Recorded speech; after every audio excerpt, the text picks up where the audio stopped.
In the fast-paced world of global economic power and influence, some figures always emerge, figures who defy convention and define the course of history.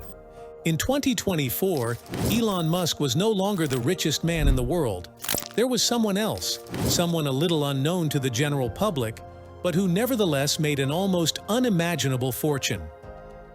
Today we are going to talk about Bernard Arnault, stands as a colossus of luxury and economical power, whose empire spans from haute couture to extravagant consumer goods.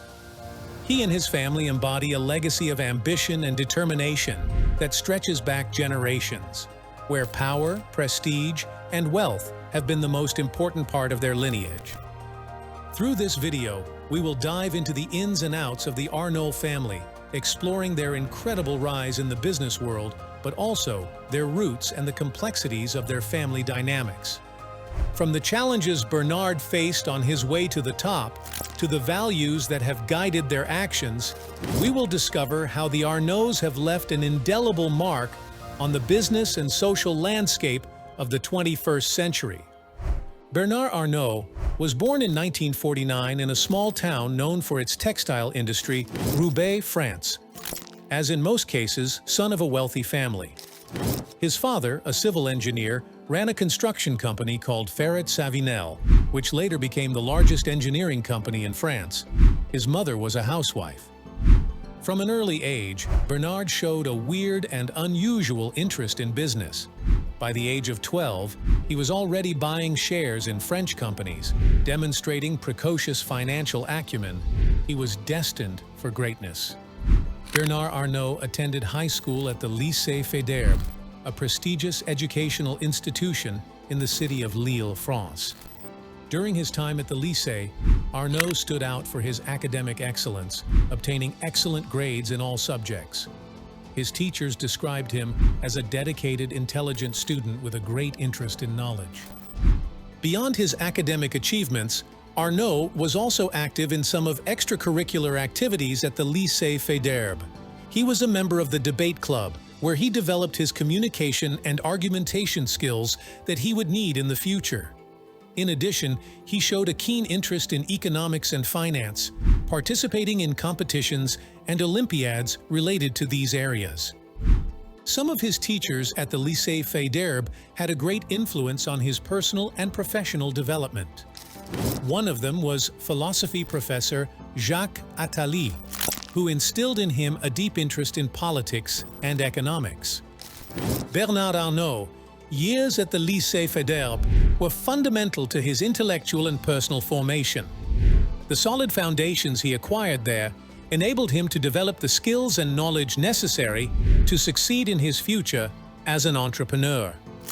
In 1969, after graduating from the Lycée Faidherbe with excellent grades, Bernard Arnault embarked on a new challenge: to enter the prestigious École Polytechnique, one of France's most renowned universities.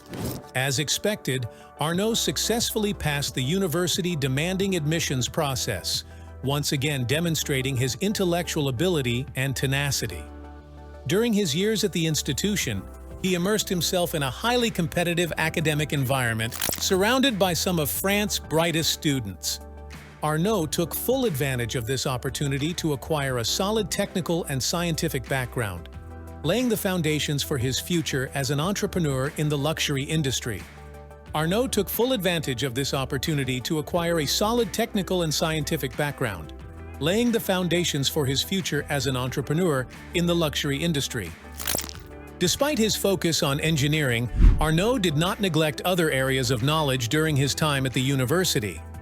He became interested in economics, philosophy, and history, areas that provided him with a broader view of the world and complemented his technical training. The École Polytechnique was not only a center of academic excellence, but also a place where some of his most lasting friendships were forged.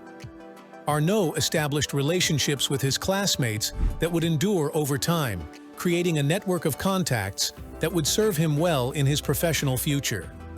He got the opportunity to meet and interact with important figures in the academic and business world. Some of his professors and mentors had a profound influence on him, and passed on values such as ethics, responsibility, and commitment to society. In 1974, after graduating with honors, Bernard Arnault was ready to take on new challenges. His time at this prestigious institution had given him the tools, knowledge, and experience he needed to launch a successful career in the business world. With this, he was ready to enter a world where power, lust, betrayal, and most importantly, money, reign. After graduating from college in 1974, Bernard Arnault began his professional career in his father's construction company, Ferret Savenel. In 1984, Bernard Arnault's life took a radical turn. He acquires an important company called Financière Agache, company that owned a minority stake in Christian Dior. Seeing the brand potential, Arnault launched a bold takeover bid for full control of Dior. The operation was a success, despite resistance from some shareholders. At the age of 35, Arnault became the new chairman of the legendary fashion house. Arnault was determined to revitalize Christian Dior, which had lost its luster in recent decades. He invested in modernizing the brand, revamping its designs and redefining its identity. He also expanded the product offering, introducing new lines of accessories and perfumes. Under his leadership, Dior experienced exponential growth, regaining its position as one of the world's most prestigious brands. In 1989, Arnault made a masterful move by merging Christian Dior with Louis Vuitton Moët Hennessy, creating the conglomerate LVMH Moët Hennessy. This operation cemented his position as one of the most influential leaders in the luxury industry. LVMH was a giant with a portfolio of iconic brands such as Louis Vuitton, Moët and Chandon, Hennessy, Givenchy, or Kenzo. Arnault was not satisfied with the success of LVMH. His ambition was to build an even bigger luxury empire. Over the years, he made a series of strategic acquisitions, bringing in renowned brands such as Fendi, Celine, Bulgari, Berluti, Tiffany & Co., and Dom Perignon. Its strategy was based on identifying brands with great potential and investing in their development and international expansion. Bernard was now the leader of most of the world luxury brands. He had the power to control fashion in his hands. He earned unimaginable amounts of money. Bernard Arnault became a visionary. He redefined the concept of luxury. Under his leadership, LVMH has evolved from a conglomerate of luxury brands to a true lifestyle company, offering a wide range of products and experiences ranging from fashion and beauty to gastronomy and travel. He had it all. Not everything in Bernard's life has been intelligent decisions and good-hearted actions. He has been accused on many occasions of certain bad attitudes. Bernard Arnault is known for his aggressive and direct management style. Some have criticized him for being an authoritarian leader and for his focus on profits above all else. His style has led to tensions with some employees, unions, and competitors.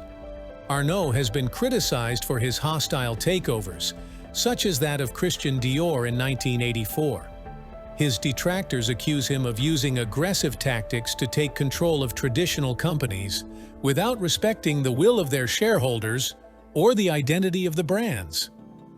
He has also been criticized for his protectionist stance in some markets, such as France, where he has called for government measures to protect French companies from foreign competition. However, has also advocated globalization and the free movement of goods and services. Some organizations have criticized labor conditions in some LVMH factories, especially in developing countries. Cases of labor exploitation, low wages, and unsafe working conditions have been reported. Bernard Arnault has built a colossal empire that encompasses some of the world's most prestigious brands.